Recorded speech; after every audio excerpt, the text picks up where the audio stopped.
Tjena!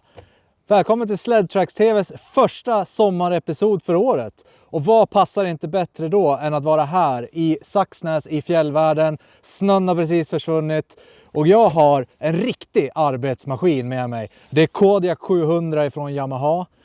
Och hur ska vi testa den här då? Tänker vi leta rätt på den största motorsågen vi hittar i byn och så åker vi ut i skogen och ser vad den här har att gå för. Häng med!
Nu har ni precis fått se när vi har varit ute och provat den här maskinen i skogen.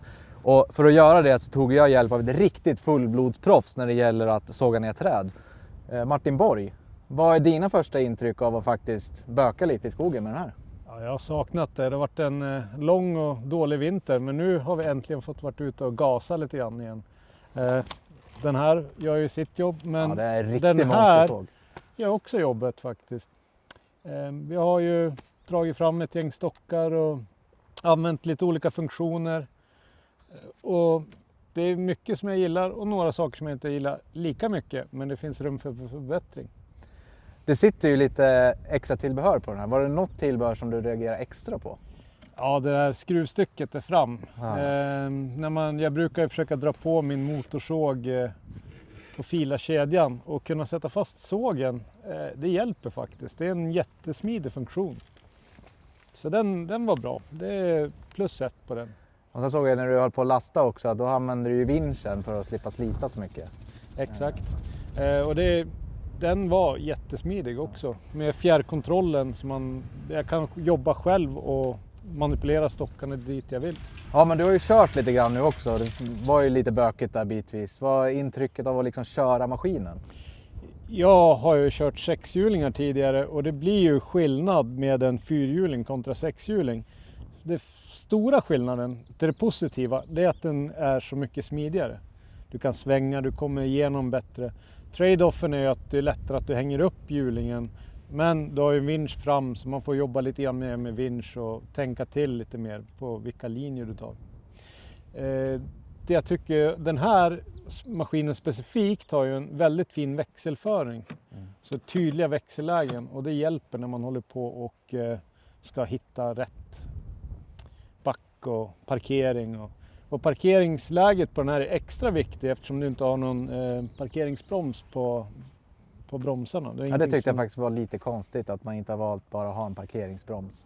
Men ja, det är väl kanske så att de har valt att göra så att du ska bromsa fast anläggaren i parkering. Och så det är deras strategi, det funkar ju. Men det är lite ovant.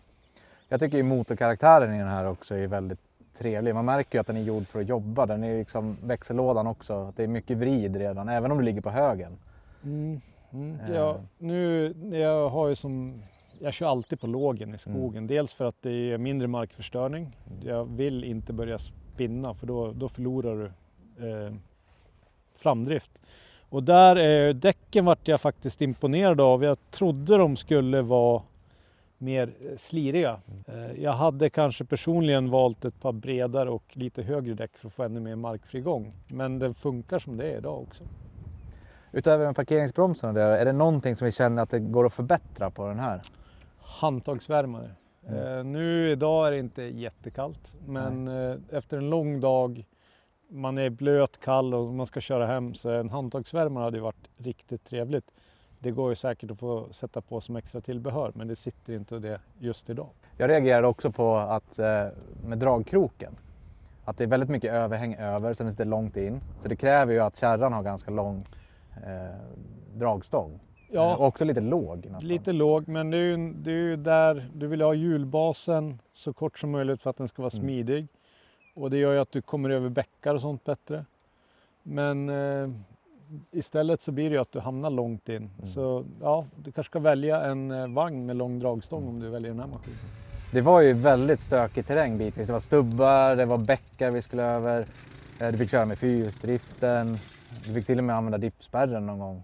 Hur upplevde du det generellt? Så? Ett jättetydligt fint reglage här på högerhanden där det är lätt att switcha mellan lägena, och det uppskattar jag. Det finns andra märken som har så du måste in och trycka i menyer nästan.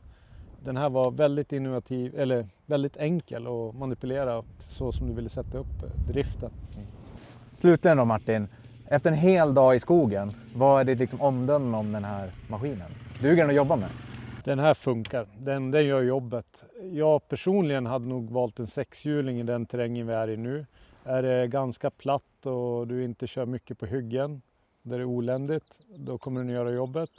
Har du en hästgård, du ska ut och köra ut en ensilagebal eller hästbalar, funkar hur bra som helst. Ja, så den gör jobbet. Jag behöver testa den lite mer för att komma till en tydligare slutsats. Stort tack! Tack själv!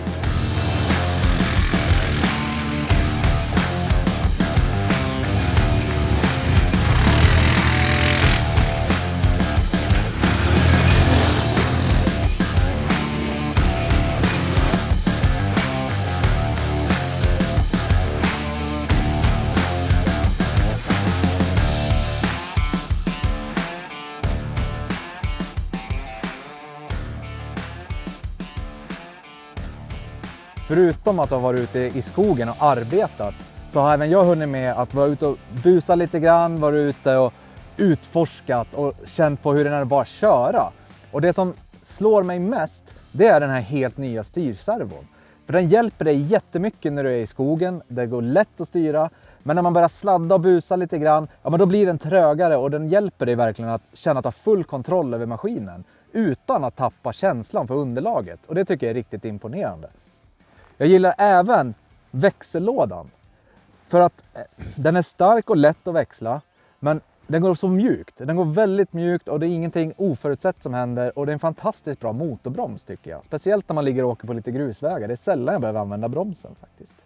En annan sak som jag reagerar på, det är att den här är lite mellanmodellen. Du har storebror Grizzly som är lite bredare, lite högre. Och sen har du lillebror Kodiaq 450 som är ännu mindre i chassit. Och jag tycker att den här känns stor utan att vara stor när man kör den. Den är lite smalare, det är lättare att komma fram, bra svängradie. Med Kodiaq 700 så får du verkligen det bästa av två världar. Du får styrkan ifrån storebror Grizzly men samtidigt smidigheten ifrån lillebror Kodiaq 450.